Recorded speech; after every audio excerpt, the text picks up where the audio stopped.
Okay. All right. We should be recording now. Thanks for the reminder. Yeah, I want to make sure this recording's available to you so you can go back and watch it as necessary. So thank you for that. Let me move a couple things around on my screen to make it a little bit more intuitive for me. Okay. And let me go into student view. Okay, so hopefully you're seeing the 697 site. This is a site that was created by Dr. Butts. He put the information, most of the information on there. I added a couple things as well. I looked at the class roster, and it looks like most people are already enrolled in the 697, so you should have access to it. If for some reason you don't, let me know, and then I'll try and do my best to troubleshoot that for you. But let me just take you through some of the important parts of the site and show you some of the case studies you're going to be working on, as well as the final skills self-assessment, and kind of talk to you about the way in which the process is going to work. So under announcements, Dr. Buss has provided for you a syllabus. Just go up here. Let's go to announcements. You've got your syllabus. And then also here in the announcements, if I can get things to move around for me. Also here, you'll see this link for student learning portfolio instructional video. This is a video that I prepared a couple of years ago that kind of walks you step by step through the process of submitting your student learning portfolio. All portfolios, and again, you're not going to do your turn in your portfolio till you're done with 697, but all of these student learning portfolios get submitted using OneDrive. And when you go into your single sign-on, you'll have all those little chiclets on your home page. One of those chiclets should be for OneDrive, and every student, every faculty member has their own OneDrive account.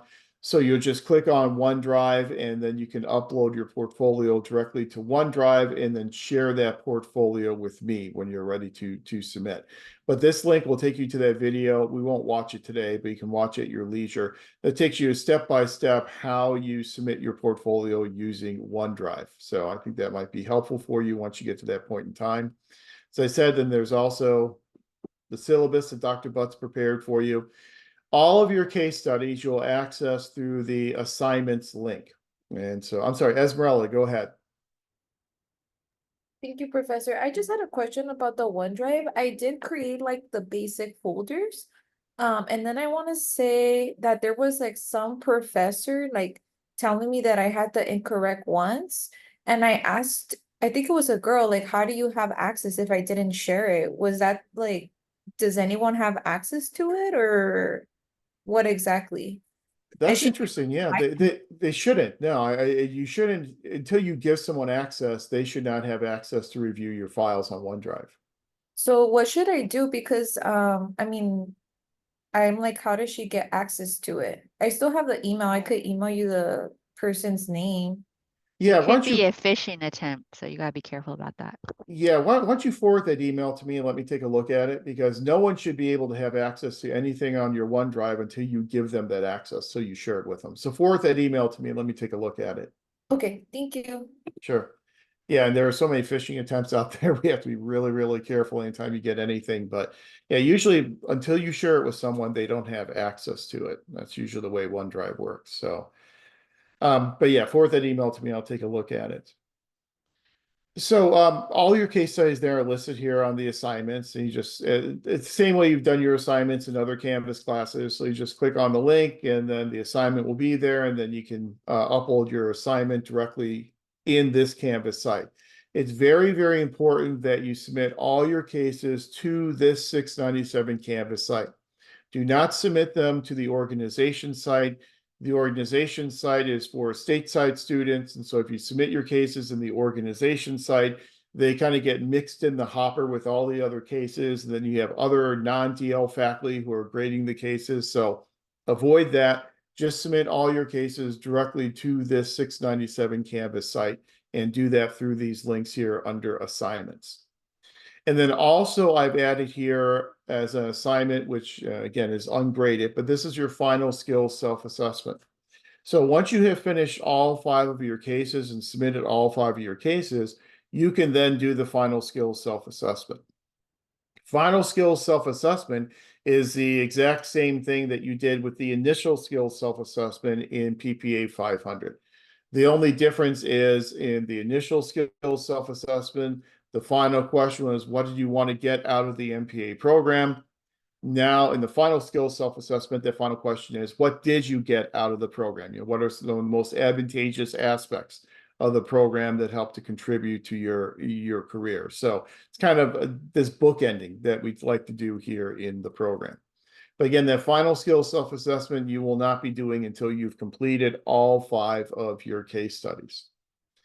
So what you'll be working on over the next several weeks in these 2 sections of 697 will be these 5 case studies. Now, in terms of the timeline for the completion of the case studies, you've got a little bit of flexibility built in as a DL student, in that this first section of 697 will end in 6 weeks.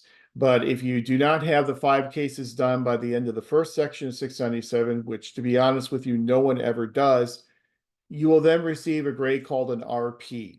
The RP grade stands for a report in progress. It basically says that you are making satisfactory progress on your case studies, and it's a placeholder until all the case studies are finished. And then what we'll do is a grade change and replace that RP grade with the grade that you earned on those 5 cases. So again, I don't want to lie to you, but I think maybe 1 or 2 people in the past have gotten all 5 cases done in the first section of 697, but that's incredibly rare, very unusual. You'll get an RP grade at the end of this section of 697. Then the same thing will happen for the second section of 697. If you haven't completed all 5 cases by the end of the second section of 697, then you'll get an RP in that section as well. But again, RPs do not count against your grade point average. They just mean satisfactory progress. And then as soon as you've completed all 5 of your cases and they've been graded, then that RP gets replaced with the average grade that you earned on these 5 cases. You'll have the same grade for both sections of 697. So it's just the average of your grades on those 5 cases. Now, the way in which the cases are graded, Dr. Butts and I are going to split up the grading on the cases. So I will be responsible for grading 555, the budgeting case. I will also be grading 577 human resource management case. I will be grading half of the 660 organization theory cases. Dr. Butts will then be grading the other half of those. Then Dr. Butts will grade the 670 case as well as the 696 case. So between the 2 of us, we'll handle all the grading for all 5 of those cases. As you're working on a case, if you have some specific questions about that case, reach out to me for questions on 555, 577, or 660, and they can reach out to Dr. Butts for any questions you may have on 670 and 696. But each one of these cases will be graded out of a total of 100 points. And then again, your grade in both sections of 697 will be your average grade across all 5 of those cases. So the nice thing about that is that if you don't do so well on one of the cases, then you can certainly make up for that by doing better on another case. And so as long as your overall average on the cases comes out to at least 80%, then you pass 697. Now, 697 is what the university and the Cal State system considers to be a culminating activity class. In every culminating activity class, the standard for passing that class is at least a B. So if your final average grade is a C across all 5 case studies, you would have to redo 697. But don't worry about that. I think, I've been director of the program for 19 years now, and for a majority of those 19 years, we've used these case studies. And I don't recall an instance of a DL student not earning at least 80% and passing 697. It's happened on rare occasion on the stateside program, but I don't remember an instance of it happening in the DL program. So I wouldn't worry about passing 697. Dana, go ahead. So I just wanted to clarify. So the 697 part 1 and part 2 transcends from now through the end of September, but the 5 cases transcend across both of those. That is correct. Yes. Okay. Okay. Thank you exactly. for the clarification. Okay, Yeah, you're right. Across both those sections, you're only going to be doing the 5 cases and the final skills self-assessment. So you only have a total of 5 cases. got it. Thank you. Sure. Esmeralda, go ahead. I just have a question. Is it the reason why the class is split up into two? It has to do with the units we have to earn, or what exactly? Because if it's the same, I just don't understand why two. But does it have to do with the units required? Yeah, it has to do with the amount of work that goes into the case studies. And this is something we did several years ago, not just in the distance learning program, but the stateside program as well, is that we saw that students were not getting the cases done within one semester. And so we decided, we looked at the amount of work that students are putting into the case studies and realized it was more work than what would normally be 3 units. And so that's why we then created the 6-unit requirement for 697. So it's more a amount of work type of consideration. Okay, thank you for the clarification. Sure. And Amanda. Just curious, as we complete and submit these assignments, are you guys going to be grading as we go? So like if we kind of want to start getting at least, an idea of how we're doing the right thing and on the right track, you guys will submit Yes. or grade as we submit. Okay, cool. That was it. Yeah, absolutely. That's a great question. Yeah, we will be grading them on a rolling basis. And you know how I am with grading assignments. As the assignment pops up and I go in and I grade it. And so you'll get me grading your cases relatively quickly. And Dr. Butts grades relatively quickly as well. But sometimes we're doing other classes, especially during the summer. And so we don't always go back and check the 697 site. But the nice thing about Canvas, the system we're using now, is that whenever I log into Canvas, I get a little to-do list on the right-hand side of my screen. And if anyone has submitted a case into the 697 site, it pops up there as something to be graded. And so you'll get that feedback on an ongoing basis. And you're right, getting that feedback early is always good because it allows you to kind of see how you're doing. Some of the cases are sometimes a little bit more difficult and have more moving parts than some of the other cases. And so some of the cases will take you a little bit longer than the other cases to do. And I'll show you what the cases look like in just a second. You can kind of see how that plays out. So Dr. Pai reviewed the syllabus. I wanted to ask if you and or Dr. Butts will be providing some sort of rubric as far as what you're looking for in each study. yes. Yeah, Okay. each one of the cases will have an instruction sheet as well. Sometimes the instructions are incorporated within the case themselves. Sometimes the instructions are a separate file, but yes, they all have instructions as well as a rubric for how they're going to be graded. What percentage of the grade is this part of the assignment? What percentage of the grade is that part of the assignment? So yeah, they all do have that. Great, thank you. And Irma, go ahead. Professor, I was taking a look at the syllabus that's on Canvas, and I do see that the dates outlined are like past. For instance, I see that all 5 the due date is April 5th. Oh wait, never mind. Ha. I apologize. I see 2025. Yeah, it is kind of strange because what we're doing is we're making sure that you have plenty of time to do the cases. And so it is advisable if you can possibly get all 5 cases done by the end of the second 697 session. So by the end of September, I think that's great to try and shoot for that, because then you'll have 697 done and you can move onward and upward to your final courses in the program, and you don't have those cases hanging over your head. But if for some reason you can't get all 5 cases done by the end of the second section of 697, that's absolutely fine. You'll just have an RP in both of those sections until you finish up those cases. But the final due date, where you absolutely have to have all 5 cases in order to graduate in the spring, will be April 15th of 2025. So to graduate next spring, you'll have to have all 5 of your cases in no later than April 15th. But that's almost everyone has them done well before that, because you've got plenty of time to work on the cases. But that's the very last drop dead due date for the 5 cases. So let me realize my computer's not charging. So I'm hoping I have enough juice in my computer to get through. Okay, I got about an hour left, so hopefully that will be plenty of time.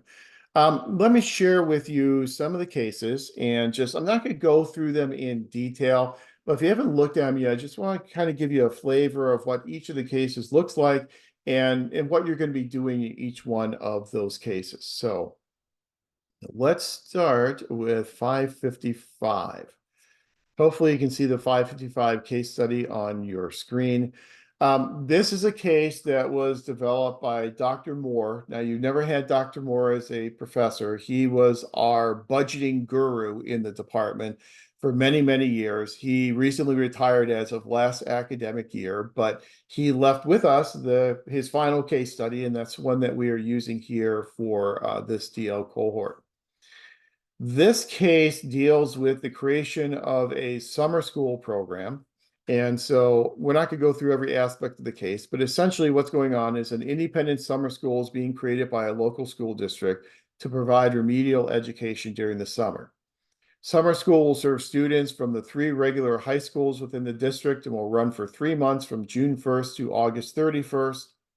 Each high school has 400 students, so a total of 1,200 students across the school district. Each high school is expected to send 10% of their students to this summer school, but of those sent, 1 out of 4 will be expected to drop out of the program each month. So at least initially to begin with, the summer school will be servicing 120 students, but we're anticipating a 25% attrition rate for each month throughout the summer. Then there are some other stipulations in here that the state mandates a summer school can have no more than a 15-to-1 student to teacher ratio. School must also have 1 full-time administrator and 3 full-time office staff. And then this is what full-time means. Here the pay rate for teachers as well as the pay rate for administrators and for office staff. Again, those pay rates are kind of low, but they're the ones that he put into the case study. The school must provide a desk at $200 each for each student. For those of you who work in school districts, you know how ESY works. There really would be no reason to buy desks. You would just use the desk the school district already has. But Dr. Moore put that in as an additional cost here. So $200 for a desk for each student. And then books for $100 per student as well. Again, you would use the books you have, but just part of the study. School on the revenue side receives $300 per month allowance for each student from the district and a $5,000 one-time grant from a local philanthropic foundation. So that's your revenue side of the equation. So basically for this assignment, what you're doing is you're preparing an Excel spreadsheet. So what you're going to be submitting will just be one Excel spreadsheet that consists of 3 different worksheets. So you'll have those 3 different tabs for 3 different worksheets. The first worksheet will be your data sheet. So that will just include all these basic assumptions and parameters that we talked about in terms of the number of students, the number of faculty that you would have to have, the pay rates for the faculty and the administrators. All those assumptions go into your first worksheet, which is your data worksheet. Then in addition to that, you have these assumptions that you have to work with as well. So once you have your data in your data sheet, then your next worksheet will then respond to question number 1, which is to prepare a monthly flexible budget for the summer school for June, July, and August. So in your second worksheet, you'll then prepare budgets for the months of June, July, and August. What is the estimated surplus or deficit? What's the estimated surplus or deficit as a percentage of total overall costs? What would the break-even price be given your assumptions about your expenses? Then the second question that you'll be addressing is to adjust your budget to account for 2 new assumptions. Number 1, you've learned that once hired, teachers cannot be let go for the summer. So in that second worksheet that you're putting together, you're going to make the assumption that you're losing 25% of your students per month. And you have this 15-to-1 student faculty ratio, which means that as your number of students go down, then you would be laying off teachers as well. That's an assumption you're working on in that second worksheet. Then in the third worksheet, you're going to work under the assumption that the teachers cannot be laid off, that once they're hired for the summer, they're guaranteed a contract for the entire summer. So even though your enrollment's going down, your staffing level must remain the same for that third worksheet. And then a second assumption you'll change is to change the dropout rate from 25% to 15%. How do these adjustments affect the estimated surplus or deficit? So to recap, what you're doing here is you're turning in one Excel spreadsheet with 3 different worksheets. First worksheet will just be all your data assumptions. The second worksheet will then be based upon a 25% student withdrawal rate, attrition rate. And then your third worksheet will be based upon these new assumptions that you cannot lay off teachers and that the attrition rate is going to go down from 25 to 15%. So that's all you're turning in for this 555 case study, just that spreadsheet with those 3 different worksheets included. So it's a pretty straightforward assignment. You know, if you've got you put your formulas into your data sheet, then those formulas can carry over into your other 2 worksheets. And once your formulas are in there, just a matter of changing the numbers, and then the resulting calculations will then change automatically, and all those good little things that Excel does for us. How this will be graded is worksheet accuracy. So are all the numbers, all the calculations in your worksheets, are they correct? That'll be worth 40% of the grade. Worksheet flexibility, the budget spreadsheet is flexible through the application of Excel capabilities, functions, and formulas, that you've got your formulas in there that then allow you to do the calculations you need to do, 50% of the grade. And then presentation quality, worksheets are well organized, clear, and understandable. Worksheets clearly indicate and highlight the answers required. That is worth 10%. Essentially, all I'm going to be looking for is, do you have those 3 worksheet tabs? And then are your calculations accurate? And so when you make that change from 25% dropout rate to 15% dropout rate, are the calculations accurate with that? Are your calculations about the amount you have to pay teachers accurate? The amount you have to pay administrators, are those calculations accurate? So I'm really going to just be looking at, does everything add up? Does everything make sense? Did you address those questions in your 3 worksheets? So that is the budgeting case study. Again, the nice thing about it is you don't have to turn in narratives or things like that. You're just literally turning in the Excel spreadsheet. And so this is one that people tend to be able to knock out relatively quickly, especially if you've worked with Excel extensively in the past. Then for 577, this one looks at this idea of positional collective bargaining. And it assumes that we're looking at a situation here with a city in New Hampshire, Concord, New Hampshire, that is in the process of doing collective bargaining, doing negotiations with its firefighter union. And so you read through, I'm not going to go through all of it, but you can read through and see what's going on here. Is the case will present to you, here's the position of the city. And the type of collective bargaining you're using in this case study is positional bargaining, which means that you go from position to position without really giving any insight into what your true agenda is in the negotiation process. So it's a lot different than interest-based bargaining, which we try and use in collective bargaining today.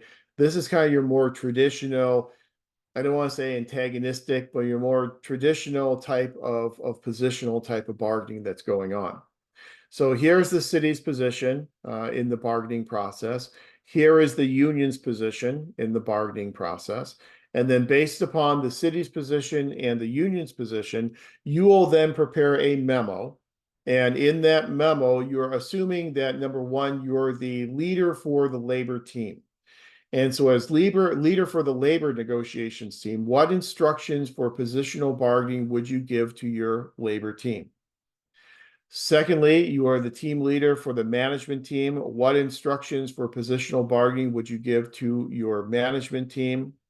And then third, to what extent is it possible to negotiate from a positional approach without becoming too adversarial? So you'll put together a memo, and then the first part of that memo will be instructions to the labor team for positional bargaining. The second part of the memo will then be instructions to the management team for positional bargaining. And then the third part of the memo will then be an answer to question 3. to what extent are you able to negotiate from a positional bargaining basis and still be able to avoid becoming too adversarial? This is a case that's been provided to us from Dr. Martin, who did your 577 HR course. And so, again, this is just kind of a narrative type of assessment of those three questions. He also provides for you some really specific details in terms of how you put a memo together and what memos should look like. Don't worry too much about this. This is the way in which he tends to grade them for stateside students. I'm a lot more flexible, that you don't have to use specific types of logos or anything like that in your memo.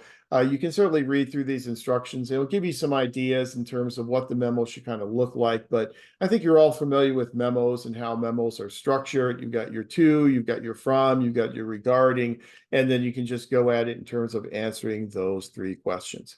If you want to be fancy and put, logos on there, that's absolutely fine. I'm not going to take off points if you don't have a fancy logo. I'm just really looking at the content of the answers to those three questions for this case. Then your third case is your 660 organization analysis case. And this is a case that comes to us from Dr. Baber, who does a lot of our on-campus organization theory theory courses. And for this one, we have this network that's called the Youth in Trouble Network, or YITN. This network is really a collection of several different organizations that are working together to try and work with and to help at-risk youth. As you read through the case, what you'll see is there's a description of all the organizations that are part of this Youth in Trouble network. So the Social Services Center, organizations known as Horizon in Sunshine. You can go through and read about all the different organizations that are part of this network. This network essentially has gone through a process of centralization, where in order to make the network work more effectively and efficiently, they have decided to try and centralize processes and procedures, kind of in a classical type of approach to organization theory. Then later on, because of some of the problems they ran into with centralization, then they decided to go down the road toward decentralization. And they decided to decentralize and devolve a lot of the decision-making processes to those individual organizations that are within the network. Then based upon that experience, then they decide to go back and re-centralize the organization, kind of return to where they started in re-centralizing the network. So your assignment here with this case study is, after reading through and understanding the case study and this process of centralization to decentralization to back to centralization, you are to assess the effectiveness of the centralization and the decentralization attempts using your knowledge of organization theory. So what you're being asked to do is that you'll make the best argument you can for the new status quo using your background in organization theory. Choose any organization theory scholars or theoretical perspectives, and I really do emphasize the plural there. So we're looking for multiple organization theory scholars and theoretical perspectives that you think reflect positively on YITN's journey and the ultimate destination.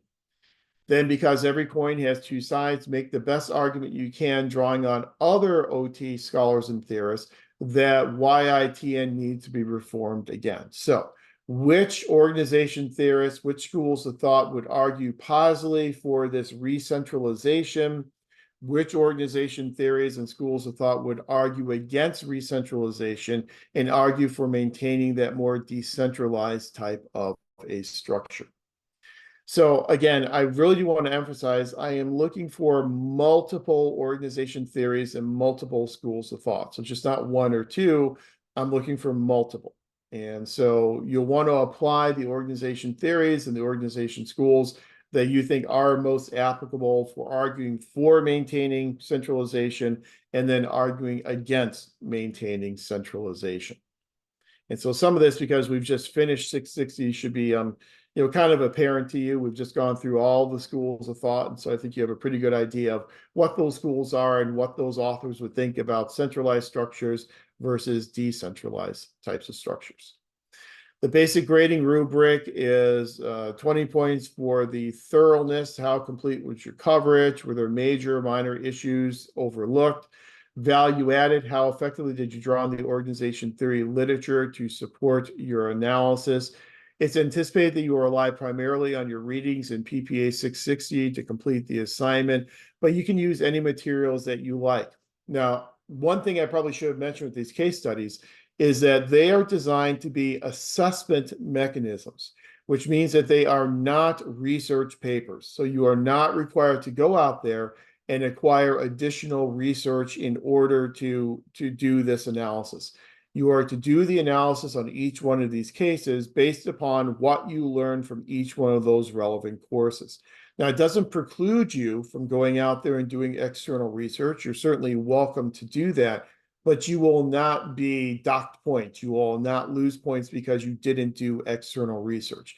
These are assessment mechanisms to really try and assess what you learned in each one of these core courses. So, you can submit these in any order in which you would like to. In terms of what makes a lot of sense, you just finished up 660. And so this material is probably at the front of your mind. And so if you want to start with the 660 case because you're fresh on that material, that's absolutely fine. I think a lot of people do tend to do that, but you can submit these cases in any order that you wish to submit them. And, please do submit them as you finish them because we will be grading them on a rolling basis.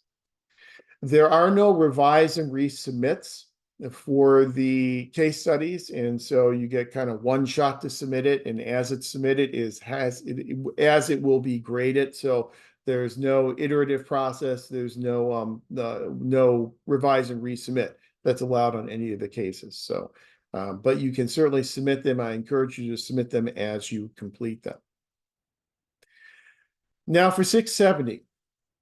The 670, you're going to essentially be doing a policy analysis very similar to what you did in your 670 course. And so you should be familiar with what you're doing here in the 670 case study. This case study is on the Colorado River negotiations that were going on between several states in terms of the use of the water from the Colorado River. So you read through the Colorado River case, that background document itself. It has a lot of links in there, embedded links that will take you to additional supplemental information that you can read as well. And then what you'll then be doing is putting together a policy analysis paper that'll be approximately 5 to 7 pages. And the question is always, how long should these case studies be? It depends on the case study. So for 555, it's just an Excel spreadsheet, so there's no narrative, so you don't have to worry about page numbers for that.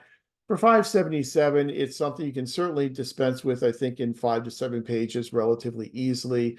660, usually about 5 to 7 pages as well, and the same thing for 670 and 696. So with the exception of 555, they tend to be about 5 to 7 pages in length. Those are not hard and fast page requirements. If you can do it quicker than that, that's absolutely fine. If it takes you more than 7 pages, that's absolutely fine as well. But in your policy analysis, you're going to be doing things that you're familiar with from 670, such as the problem background, summarizing the issue and clearly delineating a policy problem statement. Stakeholders, describing and identifying stakeholders and briefly discussing each group's perspective on this issue. 3, agenda setting stakeholders, identify which government or other policy actors are involved and would end up being the ones who place the issue on the public agenda. Policy alternatives, discuss 3 policy alternatives and include stakeholder support and opposition to each alternative. Describe the outcomes of implementation for each of these alternatives, including benefits and potential costs. Then you'll be assessing those alternatives to find the criteria that will be used to analyze the alternatives. Display the results of your analysis in the table to show how the alternatives compare, and then discuss the results of your analysis. And then a final recommendation. Review the policy problem and statement from the problem background section 1 to recommend one final policy solution based on your analysis and justify that recommendation. The final solution must be one of the 3 alternatives discussed in your alternatives assessment section, section 5 above. So those are all the things that you'll then be including, and you can see the points that are attached to each one of those sections of your policy analysis that you will be submitting. The case itself is this one, and is again this discussion of the negotiations between states in terms of how to divvy up the water from the Colorado River. And you can see each one of these things that are linked here. You've got some supplemental information that's linked then into each one of those embedded links. So that is the case for 697. You know, a topical one, because obviously that was in the news not too long ago. So it's a rip from the headlines type of a situation. Then for 696, you're going to be doing very similar work to what you did in the 696 class, in that you're going to be putting together a research design. The research design will be for this case, and this is a case that I wrote with Dr. Butts that was published by the University of Washington, what they call their electronic hallway, privatization performance in Northern California's battle with the opioid epidemic. This is a case that looks at the potential privatization of opioid recovery programs, and kind of provides a comparison of how effective privatized programs are compared to programs provided in the public or nonprofit sector. So what you'll do is, after reading through that case, you will then prepare a research design, and in that research design, you will identify, number 1, the research question and hypotheses that your design will attempt to examine. Number 2, the indicators and variables that your design will measure, all dependent and independent variables, including any control variables that you might include in your analysis. In this section, you should clearly describe what these indicator variables are and how exactly these indicators will be defined and measured. 3, the research design that you will recommend and a justification for this design. In the discussion, please address the validity of the design and how the design will assure this validity and determination of causality. Potential threats to both internal and external validity should be addressed. 4, the sampling design that you will recommend and a justification for this sampling design. In other words, how will you decide where your subjects and information will come from to measure these indicators? Number 5, the type of data that you will collect, what data are necessary to answer the questions and measure the variables, and how you collect it. Then 6, the data analysis techniques that you would recommend, what specific statistical techniques would be appropriate for analyzing the data. Again, it's a research design, so you are not going out there and collecting any data. You are just, based upon this case study, you are putting together a research design to answer the research question, looking primarily at the effectiveness of privatized opiate recovery types of programs.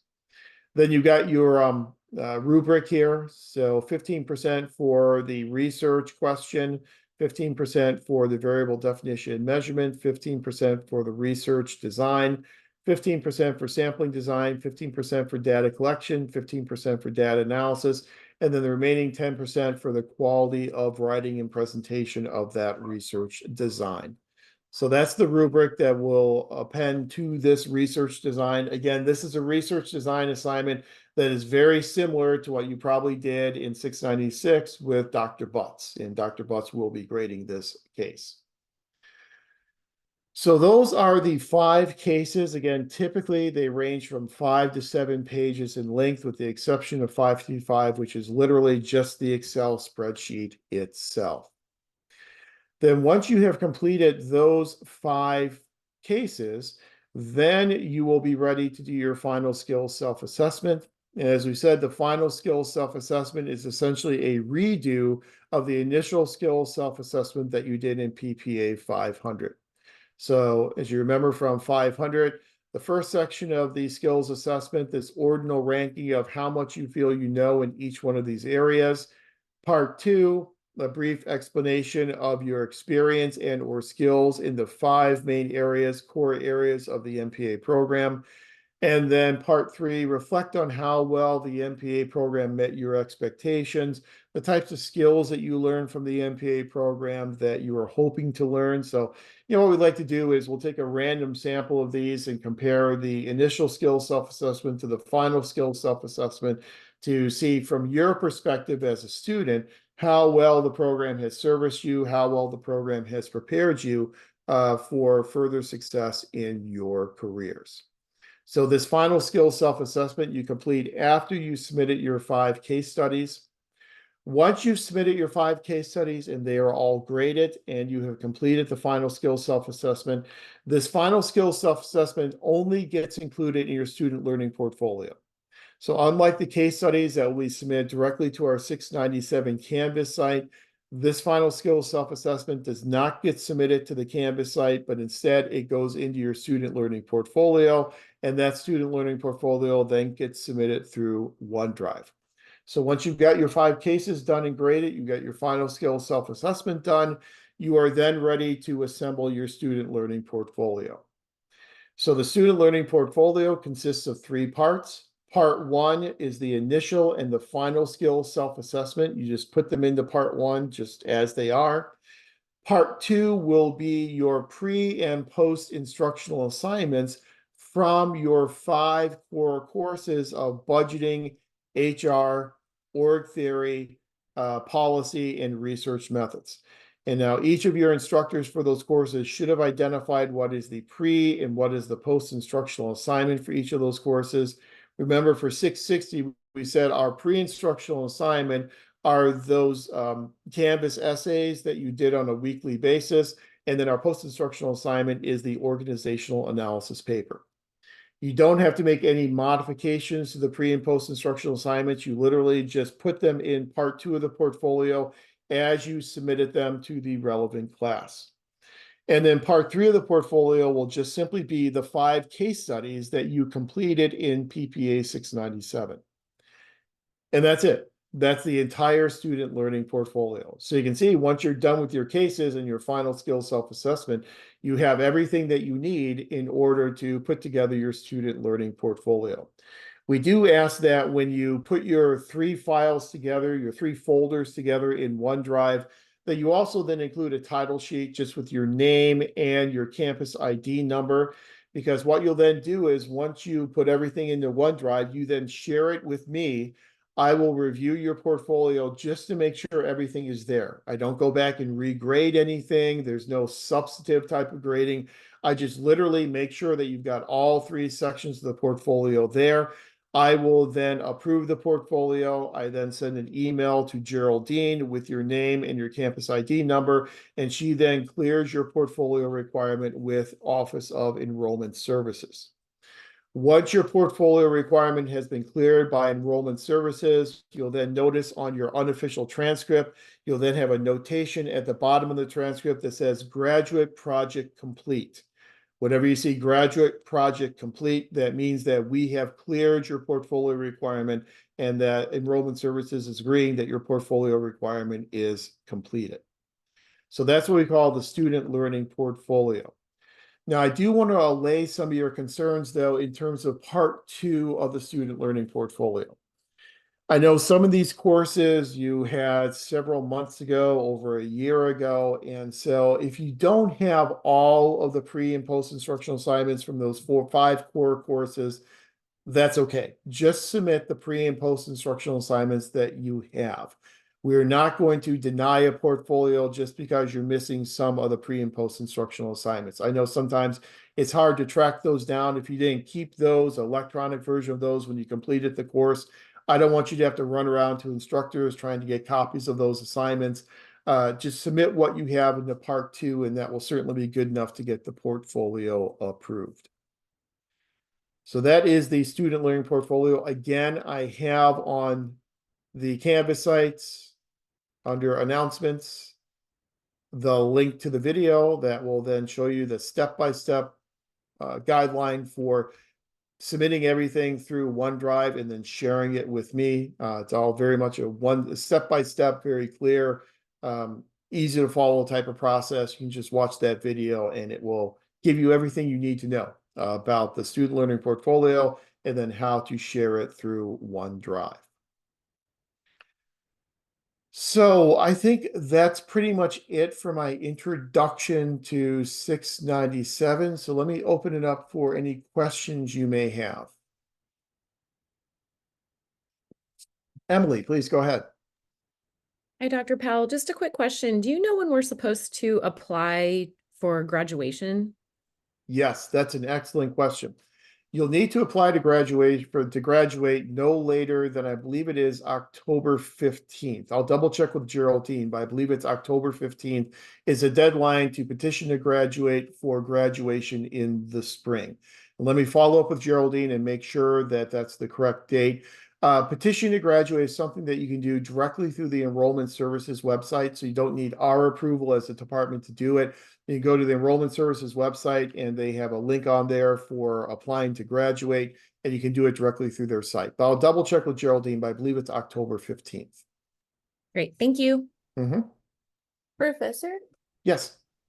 in terms of the applying to graduate, I know sometimes they give an option, so we're spring 2025. Yes. Okay. Yeah. Yeah. Let me pull up our schedule as it's looking for the remainder of the cohort. So hopefully you can see the schedule. So we're starting off with the first section, directed research officially begins next Saturday. You can start working on the cases now if you would like. It's completely up to you. But so the first section runs then technically through August 10th. Second section starts on August 17th and runs through September 28th. Then we have intergovernmental relations with me, which begins on October 12th. Then we have negotiating dynamics with Professor Gonchak. Professor Gonchak is a former not only police chief, but also a county manager for a county in Colorado. So he's got a lot of great local government experience, a lot of experience with labor management relationships. And so he'll be doing your negotiating dynamics course, which begins on December 7th. It's kind of a little clunky part of the schedule because obviously you've got winter break in there that kind of breaks that class up, but it starts in December and then finishes up at the beginning of February.